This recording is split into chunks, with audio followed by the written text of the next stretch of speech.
बिस्मिल्लाहिर्रहमानिर्रहीम। दोबारा से हम जीएफआर को पढ़ रहे हैं, लेकिन इस बार हम जीएफआर के डिटर्मिनेंट्स को देखेंगे। यानी वो कौन कौन सी फोर्सेस होगी जो ग्लोमेरुलर कैपिलरी के अक्रॉस लगी हुई होगी। कुछ फोर्सेस फिल्ट्रेशन को अपोज करेगी, कुछ फोर्सेस फिल्ट्रेशन को प्रोमोट करेगी, स्टिमुलेट करेगी। देख लेते हैं कि वो कौन कौन सी फोर्सेस होती हैं और इनकी वैल्यूज़ क्या होती है, और वो इनको अगर हम इनको चेंज करें तो जीएफआर के ऊपर क्या इफेक्ट देखने को मिलते हैं। तो हम स्टार्ट करते हैं आज का लेक्चर कहूँ या फिर टॉपिक कहूँ, जो मर्जी कहें आप, डिटर्मिनेंट्स ऑफ जीएफआर। स्टार्ट करते हैं, हेडिंग डालते हैं डिटर्मिनेंट्स ऑफ जीएफआर। यानी वो कौन कौन सी फोर्सेस होती है, कौन कौन से फैक्टर होते हैं जो जीएफआर को डिटर्मिन करते हैं, और अगर हम उनको चेंज करें तो जीएफआर भी क्या होगा, चेंज होगा। तो मेनली अगर हमने आम कैपिलरी की तरह ग्लोमेरुलस को ट्रीट करें तो हमें कुछ फोर्स नजर आएगी, जो हमने शायद सीबीएस के अंदर भी पढ़ी है, कि जो नेट फिल्ट्रेशन फ्रैक्शन होता है और केएफ होता है, इनको प्रोडक्ट कर दूं तो बनता है जीएफआर। यानी अगर मैंने जीएफआर को डिटरमिन करने वाले दो फैक्टर होते हैं मेनली, तो GFR is equal to KF multiply net filtration fraction, या फिर नेट फिल्ट्रेशन प्रेशर लिख देता हूँ यहाँ पर, नेट फिल्ट्रेशन प्रेशर। तो यानी जीएफआर को डिटरमिन करने वाले मेनली कितने फैक्टर है, दो, एक केएफ और दूसरा नेट फिल्ट्रेशन प्रेशर या फ्रैक्शन, मैं बार बार बोल रहा हूँ, तो नेट फिल्ट्रेशन प्रेशर। तो जो नेट फिल्ट्रेशन प्रेशर है वो आगे मजीद 4 प्रेशर डिटरमिन करेगा, यानी 4 प्रेशर की वजह से होगा। वो 4 प्रेशर कौन से होंगे, और केएफ मजीद 2 फैक्टर की वजह से होगा। वो 2 फैक्टर कौन कौन से होंगे उसको देख लेते हैं। पहला जो होगा के, यानी केएफ क्या है, व्हाट इज केएफ। तो केएफ क्या है, एक फिल्ट्रेशन कोफिशिएंट है। तो लिख देते हैं यहाँ पर, फिल्ट्रेशन कोफिशिएंट है। क्या है ये, फिल्ट्रेशन कोफिशिएंट है। जो केएफ होता है, केएफ, वो केएफ खुद इक्वल होता है किसके, केएफ होता है इक्वल हाइड्रोलिक का मतलब हाइड्रोस्टैटिक बता रहे हैं, permeability multiply by effective surface area for filtration. यानी जीएफआर 2 फैक्टर के ऊपर डिटरमिन करा, केएफ के ऊपर और नेट फिल्ट्रेशन प्रेशर के ऊपर। और जो केएफ है, केएफ कौन से 2 फैक्टर है, एक है हाइड्रोलिक परमिएबिलिटी, के जो परमिएबिलिटी यानी फिल्टरेबिलिटी कितनी है, दूसरा सरफेस एरिया कितना प्रोवाइड करे फिल्ट्रेशन के लिए। जितना ज़्यादा सरफेस एरिया ज़्यादा होगा उतना केएफ ज़्यादा होगा, जितना ज़्यादा फिल्ट्रेशन कोएफिशिएंट ज़्यादा होगा जीएफआर भी ज़्यादा होगा। जितनी ज़्यादा परमिएबिलिटी ज़्यादा होगी उतने ज़्यादा फ्लूइड फिल्टर होगे, उतना ज़्यादा केएफ ज़्यादा होगा, और जीएफआर भी क्या होगा, ज़्यादा होगा। तो यानी जीएफआर को बढ़ाना है तो फिर केएफ को बढ़ाओ। केएफ को बढ़ाने के 2 तरीके हैं, तो हाइड्रोलिक परमिएबिलिटी को बढ़ाओ या फिर सरफेस एरिया को बढ़ाओ। हम 1 बाय 1 इनको देखेंगे। नेट फिल्ट्रेशन प्रेशर को मैं लिख सकता हूँ इस वजह से, ये भी लिख सकता हूँ मैं डेल पी से, इसको डेल पी से शो कर लेते हैं।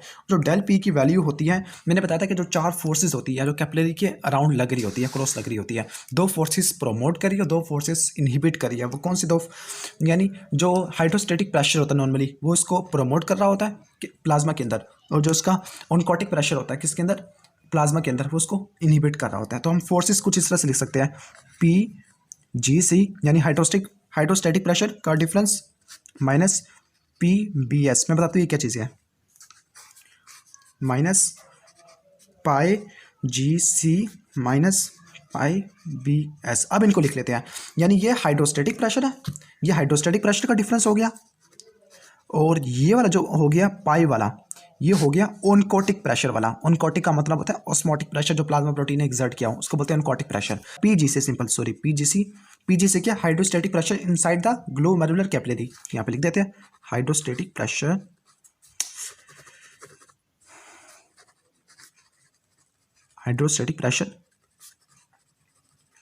इनसाइड ग्लोमेरुलस या फिर ग्लोमेरुलर कैपिलरी। आई थिंक ये विजिबल नहीं है इतना, तो मैं इसको इसी से स्टार्ट कर लेता हूँ। जो पी बी एस है, ये पी शो कर रहा है कि हाइड्रोस्टैटिक प्रेशर, बी एस का मतलब वुमन स्पेस या फिर वुमन कैप्सूल आप बोल दे। जो पी क्या होगा, हाइड्रोस्टैटिक प्रेशर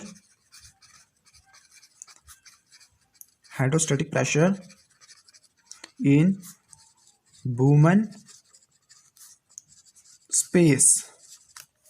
अब जो पाई क्या इसको शो कर रहा है, ऑनकोटिक प्रेशर को, तो पाई जी सी का मतलब होता है ऑनकोटिक प्रेशर इनसाइड ग्लोमेरुलस, और जो पाई बी एस क्या है, वह oncotic pressure inside women space.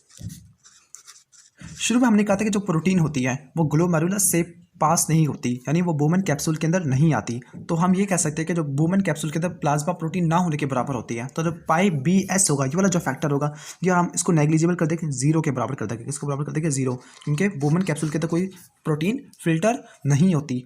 तो सिर्फ 3 फैक्टर मेनली डिटरमिन कर रहे हैं। तो यहाँ पे इक्वेशन को हम सही कर लेते हैं, P G C minus P B S minus, यानी दो फोर्सेस क्या कर रही है उसको, दो फोर्सेस फिल्ट्रेशन को इनहिबिट कर रही है। वो दो फोर्सेस कौन सी है, एक hydrostatic pressure glomerulus, sorry hydrostatic pressure in Bowman capsule या बोमन स्पेस, दूसरा oncotic pressure in the glomerulus cap.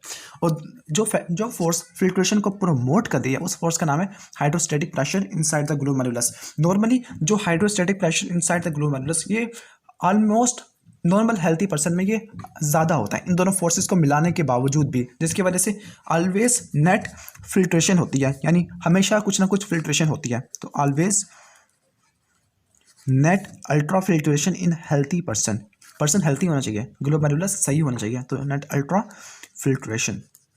क्यों, क्योंकि जो नॉर्मल फोर्स ये पीजीसी वाली थी, नॉर्मली इन दोनों फोर्स के सम करने के बावजूद भी बड़ी हो जाती है, तो नॉर्मली क्या होगा, अल्ट्रा फिल्ट्रेशन होगी। तो ये तो कुछ फोर्सेस हो गया। अब हम वन बाय वन इनको देखेंगे, कि इसको देख लेंगे कि number 1, number 2, number 3, number 4, number 5, one by one देखेंगे, और ये देखेंगे कि इनको चेंज करने की वजह से ग्लोमेरुलस के ऊपर क्या फर्क आएगा। इससे पहले हम ये ना देख लें कि वैल्यूज़ क्या होती है। चलिए वैल्यूज़ भी देख लेते हैं, चलिए सब आगे करना पड़ेगा।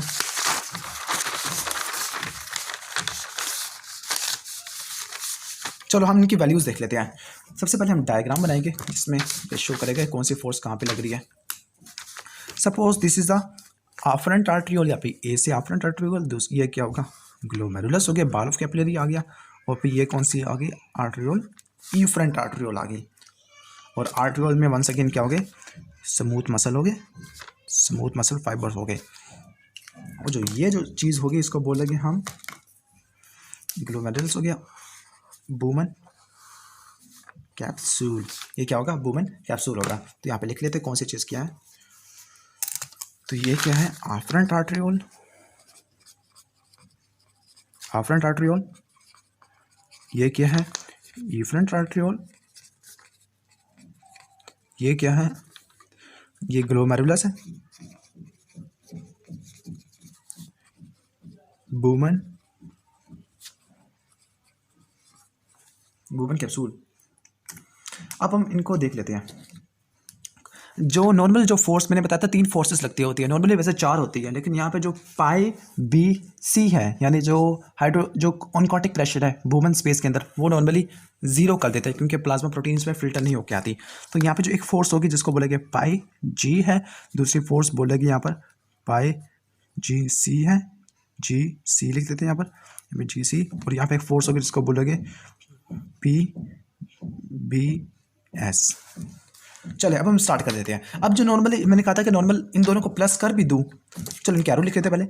ये फोर्स यहाँ पे एग्जर्ट कर रही है प्रेशर को, ये फोर्स यहाँ पर, यानी ये दो फोर्स होगी जो फिल्ट्रेशन को क्या कर रही है, ब्लॉक कर रही है, इनहिबिट कर रही है, रुकावट डाल रही है। लेकिन ये दो फोर्स होगी पाई जी सी, ये फिल्ट्रेशन को प्रमोट कर रही है। और अब मैंने देखे बड़ा एरो लगाया, इसका मतलब ये इस फोर्स का मैग्नीट्यूड ज़्यादा है। अब कितना ज़्यादा होगा, जो पाई जी सी होता है नॉर्मली वो होता है 60 मिलीमीटर होता है, 60 मिलीमीटर ऑफ मर्करी। जो ये वाला जो फोर्स होती है पाई जी सी, ये होती है 32, और जो पी बी एस है ये होती है 18। अगर हम प्लस कर भी दें फोर्स को तो हमें नॉर्मली कितना मिलेगा, यानी जो फोर्सेस यहाँ पे लिख देते फोर्सेस डेट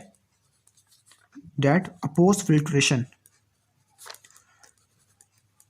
तो कितनी, दो फोर्सेस 18 और 32 कितने हो गए, 50 हो गए, 50 मिलीमीटर ऑफ मर्करी। और ऐसी फोर्सेस जो फिल्ट्रेशन को फेवर कर रही है वो कौन सी फोर्स है, वो है 60 millimetre of mercury. Net filtration pressure कितना होगा अगर हम हाइड्रोस्टैटिक प्रेशर और जो ऐसी फोर्सेस जो किसको अपोज करे फिल्ट्रेशन को, तो निकाले तो कितना आ जाएगा आंसर हमारा 10 मिलीमीटर ऑफ मर्करी आ गया। तो ये 10 मिलीमीटर ऑफ मर्करी ये है नेट फिल्ट्रेशन प्रेशर, जिसके नतीजे में ग्लोमेरुलस के अंदर क्या होती है, फिल्ट्रेशन होती है। तो ये तो हो गया। अब हम स्टार्ट करते हैं वन बाय वन फोर्सेस को। वन बाय वन फोर्सेस को स्टार्ट करने से तो पहले जो फोर्स हम स्टार्ट कर रहे हैं वो है के एफ, कि अगर हम के एफ को अगर चेंज कर दे तो ग्लोमेरुलस के ऊपर क्या इफेक्ट होता है। तो पहले हम लिखेंगे यहाँ पे हेडिंग के एफ, पहला नंबर 1 के एफ, व्हाट इज के एफ? क्या आपको बताया था कि क्या है? फिल्ट्रेशन कोफिशिएंट है। क्या है ये? फिल्ट्रेशन कोफिशिएंट है। और मैंने बताया था कि के एफ किसके बराबर होता है? परमिएबिलिटी की, फिल्टरेबिलिटी कितनी है, और मल्टीप्लाई बाय सरफेस एरिया जो फिल्ट्रेशन के लिए हमें देना चाहिए। अब के एफ की नॉर्मल वैल्यू कितनी होती है? पीछे हमने एक फार्मूला देखा था जी एफ आर का formula, G F R is equal to K F multiply net filtration pressure, और नेट फिल्टर, अब हम इसका निकाले थे, के एफ आ जाएगा G F R net filtration pressure. Normally G F R आपको बताया था कितनी होती है? अगर हम मिलीलीटर, अगर हम 1 मिनट के अंदर निकाले तो जी एफ आर आ जाएगी 125, अगर 1 दिन के निकाले तो 180 आ जाएगी। हम लेकिन हम 1 मिनट की चाहते हैं, तो फिर यहाँ पे आंसर आ जाएगा 125। नेट फिल्ट्रेशन प्रेशर कितना आया था पीछे, बल्कि ऊपर ये लिखा हुआ 10 आया था, तो आंसर आ जाएगा आपका 12.5।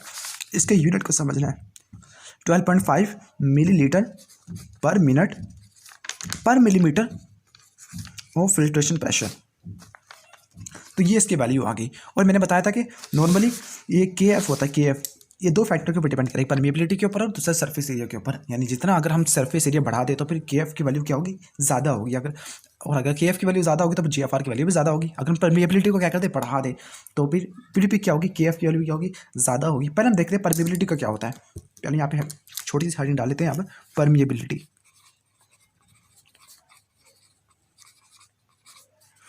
परमिएबिलिटी या फिर फिल्टरेबिलिटी, लास्ट टाइम हमने देखा थी फिल्टरेबिलिटी या परमिएबिलिटी किस पर डिपेंड करी थी, इसका फार्मूला दोबारा लिख लेते हैं। जो फिल्टरेबिलिटी किसके ऊपर डिपेंड करी थी? फिल्टरेबिलिटी मैंने बताया था कि ये डायरेक्टली प्रोपोर्शनल थी पॉजिटिव चार्ज के लिए, और जो इन्वर्सली प्रोपोर्शनल थी किसके लिए थी? ये नेगेटिव चार्ज वाले मॉलिक्यूल के लिए, multiply by size of solute molecule. तो ये इसका फॉर्मूला था। और हमने कहा था कि अगर पॉजिटिव चार्ज को बढ़ा दे तो फिल्टरेबिलिटी ज़्यादा होती है, नेगेटिव चार्जेस को बढ़ा दे तो फिल्टरेबिलिटी कम होती है, साइज को बढ़ा दे तो फिल्टरेबिलिटी कम होती है, यानी परमिएबिलिटी कम होती है। तो ये तो हमने बेसिकली देख लिया था। अब हम इसके बाद देख लेते हैं जो हमने परमिएबिलिटी के रिलेटेड हमने कुछ क्लिनिकल्स भी देखे थे, जैसे एल्पॉर सिंड्रोम था, नेफ्रोटिक सिंड्रोम, ग्लोबुलर नेफ्राइटिस। जो दूसरा जो इंपॉर्टेंट है वो है इफेक्टिव सरफेस एरिया। कौन सा एरिया? Effective surface area. तो दूसरा लिख देते हैं यहाँ पर, सरफेस एरिया।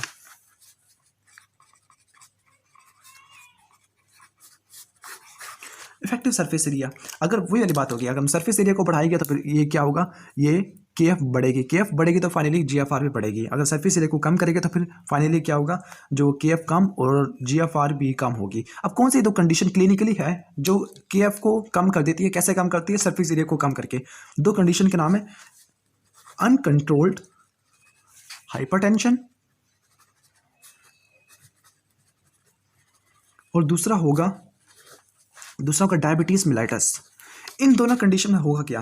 ये 2 कंडीशन होगी, अनकंट्रोल्ड हाइपरटेंशन में ज़्यादा प्रेशर होना और इसमें ज़्यादा ग्लूकोज होना। ये दोनों क्या करेगा? ये दोनों कैपिलरी की वाल को डैमेज करेगा। अगर कैपिलरी की वाल डैमेज होगी तो फिर क्या ख्याल है? फिर ये कैपिलरी डैमेज होगी तो फिर इन्फ्लेमेशन होगी, इन्फ्लेमेशन होने के बाद यहाँ पे फिब्रोसिस होगी, क्योंकि डैमेज टिश्यू को हमने रिप्लेस कर लिया फाइब्रस टिश्यू से, तो फिब्रोसिस होगी। फिब्रोसिस होने के बाद जो थिकनिंग हो जाएगी, यानी जो ग्लोमेरुलस की मेम्ब्रेन थी, फिल्ट्रेशन बैरियर था, उसकी थिकनिंग होगी, तो नॉर्मली थिकनेस बढ़ जाएगी। जब थिकनेस बढ़ गई तो इफेक्टिव सरफेस एरिया, यानी वो सरफेस एरिया जो फिल्ट्रेशन कराने के लिए चाहिए था, वो सरफेस एरिया क्या हो गया? कम हो गया, क्योंकि थिकनेस बढ़ गई, साइज ऑफ डिफ्यूजन क्या होगी? काफ़ी ज़्यादा हो गया।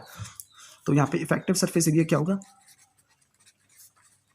सरफेस एरिया क्या होगी? कम हो गया। इफेक्टिव सरफेस एरिया कम हो गया तो फाइनली फिर क्या होगा? के एफ वैल्यू भी कम होगी। जब के एफ वैल्यू कम होगी तो फिर जी एफ आर भी क्या होगी? कम होगी। तो 2 क्लिनिकल कौन से थे? एक अनकंट्रोल्ड हाइपरटेंशन और डायबिटीज मेलाइटस।